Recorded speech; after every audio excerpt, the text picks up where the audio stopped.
Real estate is about freedom, choice freedom, time freedom, and money freedom, and the impact you can make with that freedom. But it doesn't come without cost. Your freedom takes work. That's why Neil Timmins brings together the tools you need to build your real estate legacy, from tips and tricks to interviews with industry titans. It's all here in one place. Real Grit. Let's get to it. What if I told you can make 20 times the return of a single family fix and flip on your next big deal? Well, it's actually possible. It's possible inside the world of commercial real estate. Say, I'm inviting you to this free challenge. It starts August 15th. It's totally free. It's a 5-day challenge where I'm going to take you and deep dive into the world of commercial real estate, more specifically, capital multiplier properties, what that is, how we identify them. I'm going to show you how to identify them, how to evaluate them, and how to lock them up risk-free. I'm going to give you all the paperwork to do it. It's totally free. You can sign up to join us at www.20xprofitchallenge.com/real grit. That's www.20xprofitchallenge.com/real grit. And I'll see you in the challenge. Coming up right now, I've got Wyatt Reed and Jon Coleman. I'll tell you what, this is like a brotherhood in partnerships. It is a wonderful story about how two guys got connected, what they're doing from an owner finance standpoint, and how they're helping folks get their first deal in real estate. Coming right up, Wyatt Reed, Jon Coleman. Wyatt Reed, Jon Coleman. I'm excited to talk to you. I'm glad you're both here. How are you guys? Doing great, man. How about you? I'm terrific. Thanks. Well, hey, thanks for taking the time to connect. Listen, we all got started someplace in real estate. How in the world did you guys get started? We got a pretty good story, man. Yeah. We've been in real estate for about 4 years, individually, but together we've been about 2 years. Yeah, it's been about 2 years now. And I was doing real estate investing and he was on the retail side, and we just kind of connected over Facebook. He had a deal that he was going to look at. It was a tiny home community. And so I rode along with him and man, we've been friends ever since. Is that right? Yeah. Well, if you can't bond over tiny home communities, I don't know what you can bond over, right? Right. Yeah, that was good. It was good. So you guys got connected then as partners, and then what does that look like? What do you guys do? Right. So we started off wanting to do like a nationwide wholesaling company, and we quickly realized how tough that was going to be.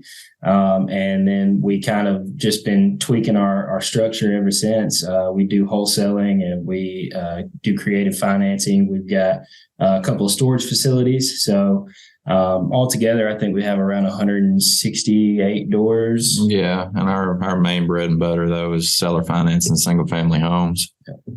Seller financing single family homes. Well, let's go down that. Talk to me about marketing to those folks. Is there something that you do that's unique in the sense of, I just want people who are free and clear, whatever it may be. And then we'll go down that rabbit hole of what you do after you get a seller finance deal. Just talk to me on the marketing side and getting a list.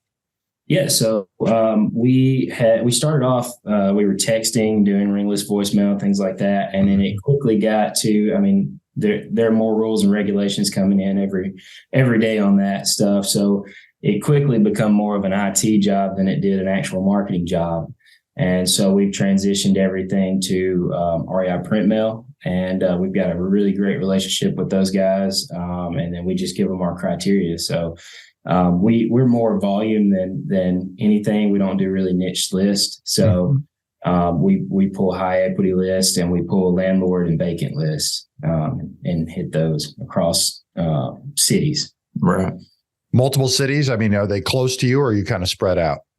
They're all within about a 30-minute drive from all within driving distance. Right. Okay, got it. All right, so very focused on mail, and then certainly you get some people who, does your mail piece talk about seller finance? No. Just motivated seller. Yep. Right. So we do seller finance on the end.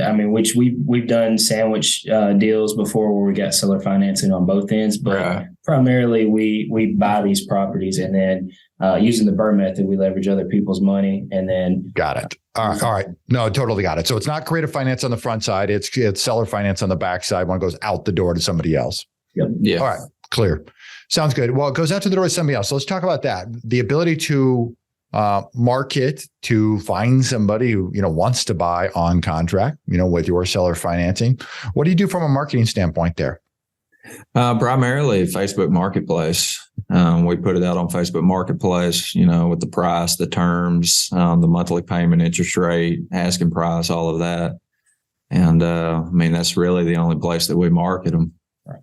Got it. And so average sales price, it looks like what for you guys?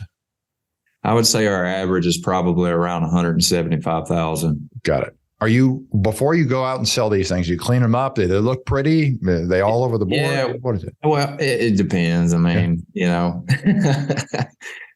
do, we need to. We'll that look and laugh tells me there's a story there. You have totally sold some dumpsters, haven't you? Yeah. We try to primarily purchase mainly turnkey, just cosmetics. We don't try to mess with anything with major issues like foundations or needing a roof, HVAC. We have done that. He's bought a couple where he had to put an HVAC in them. But myself personally, all of mine have been for the most part turnkey. Maybe they need floor and paint, things of that nature.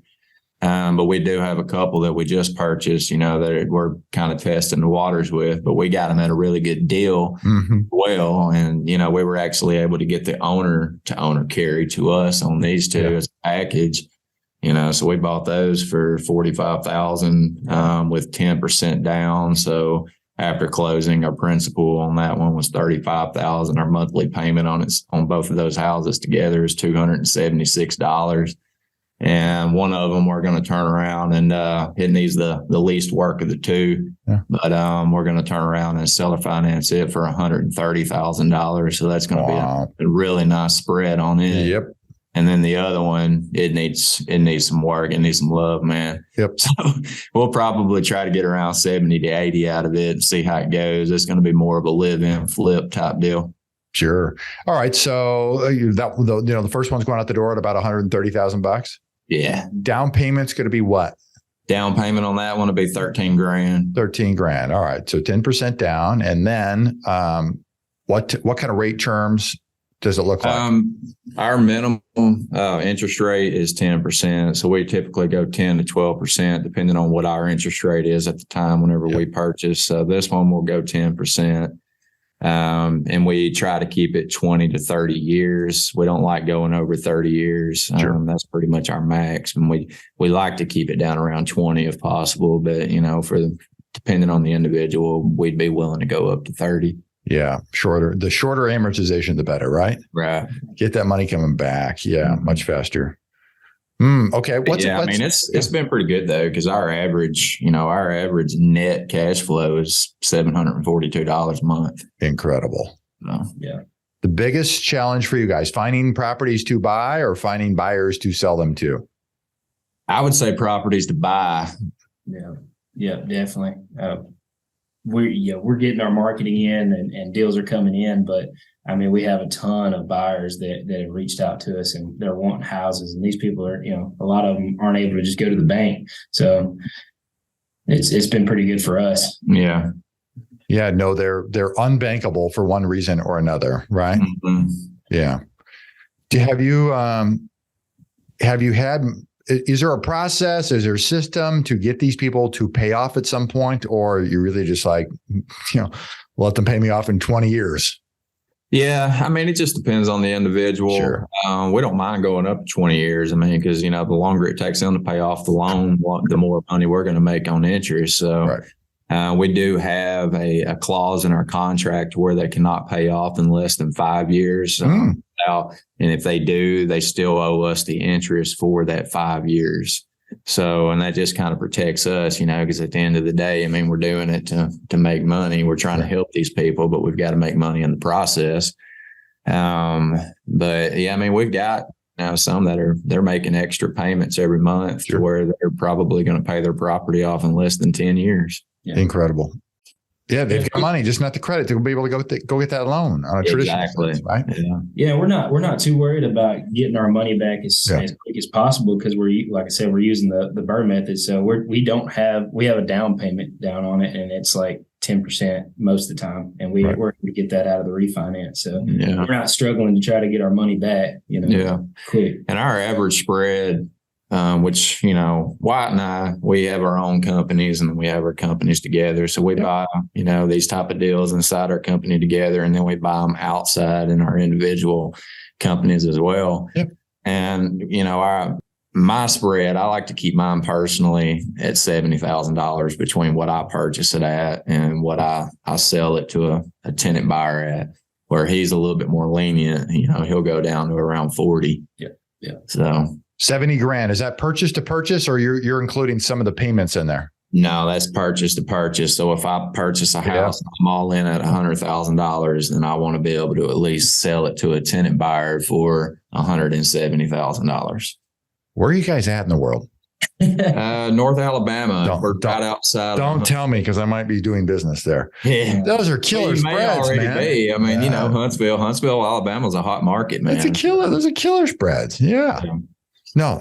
Incredible. What makes, I'm curious, I've seen a lot of partners, see a lot of people work super well, seen partnerships, fall apart, get destroyed, whatever.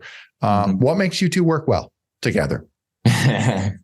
Our wives think we're married, man. They all the time. But no, we have a great system. We're best friends. We talk to each other every day, all the time. And, we have owner meetings every month where we get away from the office, we get away from the houses, the kids and the wives. And we're just like, hey, are you, the first 10 to 15 minutes are you happy with what we're doing? Is there anything that, or is there any stress or anything like that's going on between us? Are we still good? And then we get into the business and what's going on with the business and things like that. But we do check-ins quite a bit. Yeah, it's kind of like a marriage. You got to hold each other accountable, and you need to let each other know if you have any issues. Yeah. So I like that ability to have open and honest communication and have these, call them owner meetings. I call it a pulse check, right? To see, hey, how are we doing? I'm not talking about the business. How are we doing? Right. That is critical. It's a big deal. And we're good at, we're really good at having hard conversations. Yeah. They're really not hard conversations for us. If one of us is doing something the other one don't like, then we're very open and honest about it. Yeah. Yeah. We'll have some heated discussions throughout the day. Our wives work with us in our company, and they're just like, they look at it like we're just full blown going at it. But for us, it's just another discussion. Yeah. Yeah. That ability to communicate and be on the same wavelength. Other external folks won't understand it. And you guys like, no, this is how we roll. There's no problem. Right. Right. Yeah. Talk to me about your team structure. You've got your wives there. But so what does that look like? Who else is involved in the organization?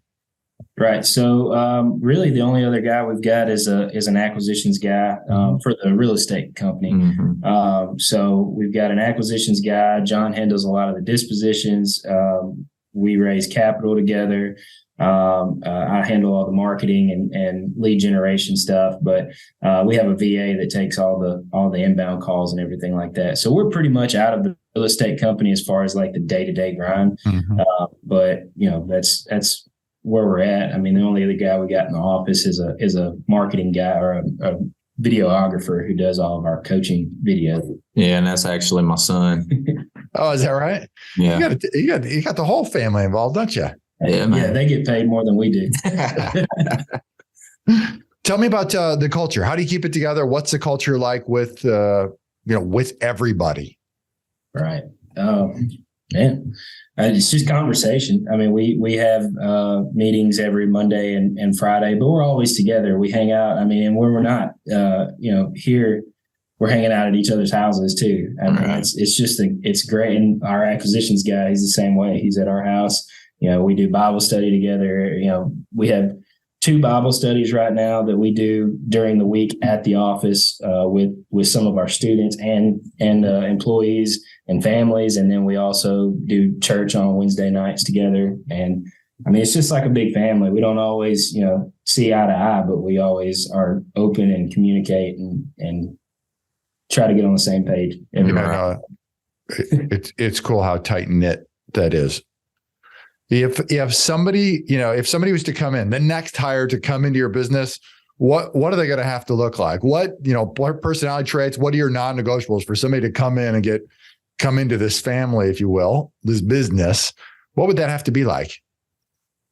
We've already got somebody in mind actually that we're fixing to, hopefully towards the middle of the year, towards the end of the year, we'll start bringing them on. A good thing about what we do in the consulting side of things is we help people, get their first deal as far as beginners go, and then we help other people as far as the mastermind goes. Set systems and processes in place and start scaling their business. The good thing about that is it puts us in contact with a lot of different people. Yeah. And, we have those 1 to 2 that come in just fired up, ready to go with the same principles, same, beliefs and understandings as we do. And we're quick to start, we help them in any way possible, but then we start to have other conversations with them about, coming up and working with us. Right.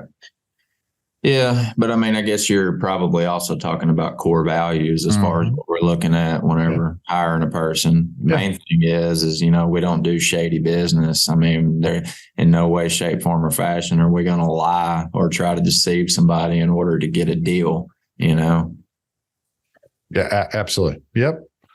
No, that's terrific. Tell me what's one little known tool, trick, or habit, maybe your core habit that you possess that largely attributes to both of your successes?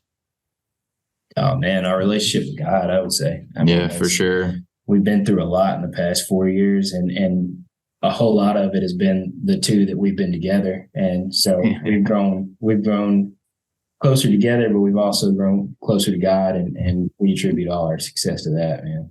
Tell me, in the last 4 years, what's been the most challenging thing you've had to go through in your journey to this point? You really want to go down that rabbit hole? Yeah. Well, hey, the show's called Real Grit for a reason. So I want to know. I think entrepreneurs have an issue with the "oh shiny" syndrome. A lot of them do, but if they can line that up and get it taken care of, man, they can be so successful. And we struggle with that. And we bought a bar and grill when we first got together. And the problem is where we bought it. We bought it in a town with the population of 600 to 1,000. Yeah, it was. But we should regular customers there. Well, yeah, it was regular customers. And don't get me wrong, it would have been successful. The bar had been open for 45 years. So, that'll tell you something, know. Yep. Well, we had some issues and some things that were unforeseen after we bought it. Like he said, we were making money the first few months, and then some things happened outside of our control. And then it was like a light switch, and we were floating it with our real estate company at the time, and then it just got so bad that we shut it down within 8 months of owning it. So it got to the end. We were losing about $12,000 to $15,000 a month. A month, yeah. Before we finally shut it down, and the reason we had to shut it down was because somebody had opened up a bar right across the street from us and pretty much took all of our business. New and shiny. Yeah. And they decided to jump ship, and it got to the point where. And we were losing way more. Didn't work. Yeah. Right. Number one takeaway from that experience was what? Number one takeaway is stay in your lane. Mm-hmm. Do what you're good at, but for us, it would just be, like I said, we try to be men of God. We try to live our lives in a way that he would see as righteous. And I don't think owning a bar is part of that. It wasn't. Yeah, we lied to ourselves a lot about it when we first, went to buy it, all the good that we could have done with the profits, and never happened. And I think it was just a little, knock back down to earth, Yeah. Positive experience at the end of the day? Oh yeah, definitely. I'm glad, honestly, I'm glad that we suffered that loss, which we're still suffering that loss. We're losing $5,000 a month on this place still, just with it just sitting there empty. Yeah. Our goal, this year, the first quarter, is to get a new roof put on it and either get it leased out or sell it. Yeah, move it along. Right. Got it. Let's do this. I want to move on to the last segment, what I call 4 impact. Your favorite quote: "If it was easy, everybody do it." What about that resonates with you guys most? I think we say it every day. Yeah. Yeah. Every time something's not going our way, hey, if it was easy, everybody do it. Yeah, we get to hang out with our friends and do what we absolutely love, even when it's hard. And that's not something that everybody gets to do, and we enjoy it, but we don't take it for granted. Yeah, he called me this morning, man, when I was on my walk. And that's the thing, every morning I'm thanking God for the ability to be able to do what I want to do, every day. And not just real estate, but, the fact that I get to get up and see my kids off to school, have some alone time with my wife. My wife and I, we get up and we go walking every morning together after the kids are going to school before I come into the office. When I was on my walk this morning, my wife wasn't feeling great, so I was by myself, and Wyatt called me. He said, "The first thing I want to do is just, a moment of gratification. I'm so happy that we get to do, what we do every day without having to go to a 9 to 5. And then he said, "But," and you can fill in that part. Yeah, I got a call this morning. We turned the water on to one of our rental properties, and the house flooded pretty quick. Yeah. But it happens. I mean, those things happen, man. Yeah. Apparently, one of the, because we had some bad weather, some really below freezing weather for a couple of weeks straight back around Christmas time. And he had bought this property right before Christmas and the utilities were off. Well, apparently there was still some water in the lines at that time. So the pipes busted and then when turned water on, he found that out real quick. Yeah. Hey, what do you think holds most investors back from hitting their personal next level? Fear. Fear of what? What do you think that is? I would say the fear of failure. Yeah. Man, fear of the unknown and fear of failure. People are scared to take that risk. Yeah. I mean, you're going to fail, you're going to fail a lot, but that's the whole point. That's part of learning and growing. Without that failure, you can't grow. Yeah. The ability to fail forward. Yep. Outside of real estate, what are you guys most passionate about? God. Yeah. That was a gimme, wasn't it? Yeah. We've got visions that align and visions, that of things that we're going to do. I'm fixing to step on an international missions board and start doing that. I mean, he's got plans to help, his pastors pay for his church and other things on top of all of that. And that's just something that also connects us as well. Yeah. Yeah. We try to put as much time into God as we do our business. We try to make it 50-50. What's your favorite way to make an impact in the community? It's been for me, it's been the helping people get into real estate. I mean, I get so much fulfillment from that. Like I said, I don't talk about it much on podcasts, but we have a beginner's course there where we help people get their first deal. And then we have a mastermind where we help, investors that are already doing it, that are working in the day-to-day, put systems and processes in place to where, they can get out of that grind and start working on the business instead of in the business. And so every little tick or thing that they come up with or deal closed or, when a newbie starts to understand ARV and how to find it and they start getting good, and it makes me so happy and so proud to be a part of that journey. That's pretty cool. It's knowing that you get watching and knowing that you see what you've done contributes and changes somebody's life and their legacy. It's incredible, isn't it? Yeah, absolutely. Yeah. Hey, see, we just this year we launched Real Grit Vault. It's a collection of resources available to all of our listeners. It's available at www.realgritvault.com. And I understand you guys have a contribution to the vault here today. Yeah, we have a workbook. Like I said, we just launched a beginner's course. And so I've put together a workbook that kind of outlines the structure for new beginners on how to start working on a real estate investing business. It's super easy, made up of a bunch of small wins that you can do, write notes in and things like that. So definitely be happy to share that with everybody. No, that's terrific. I appreciate that contribution. You guys can pick that up at www.realgritvault.com. Why, John, I really appreciate you guys coming on and sharing your story. It's fun to hear about, how two people in this business ended up connecting. And I don't often hear it. I think you, for sure, you're the first ones to tell me you guys are best friends. You love hanging out, love doing stuff together. People just oftentimes come do business and they leave and they don't interact past that, if you will. Yeah. But it's incredible. And your connection really with business, yes, but your spirituality, your connection, with each other through God, and knowing that there was probably a bigger hand at play for allowing you two to be connected. Absolutely. Yeah. And we appreciate you having us on. But yeah, that is one question that we do get a lot is partnership. And people always ask us, how does your partnership work? Because they've had failed partnerships. So if anybody has any questions at all about partnerships and how you should establish a partnership, we're definitely happy to answer any of those questions. I think that's wonderful. So for people who want to find it, they want to connect with you, they want to follow you, where can they go? What should they do? Right. So I got you a link for our consulting company at Main Street Academy, Inc. So we're on Main Street in Ardmore, and that's where we're at. That's perfect. We'll make sure we get the link in the show notes below. Awesome. Guys, I appreciate you taking the time to connect up. This has been great. Yes, sir. Thank you. Appreciate it. You're very welcome. For everybody here at Real Grit, I'm Neil Timmins, reminding you that real estate requires real grit. See you next time. What if I told you can make 20 times the return of a single family fix and flip on your next big deal? Well, it's actually possible. It's possible inside the world of commercial real estate.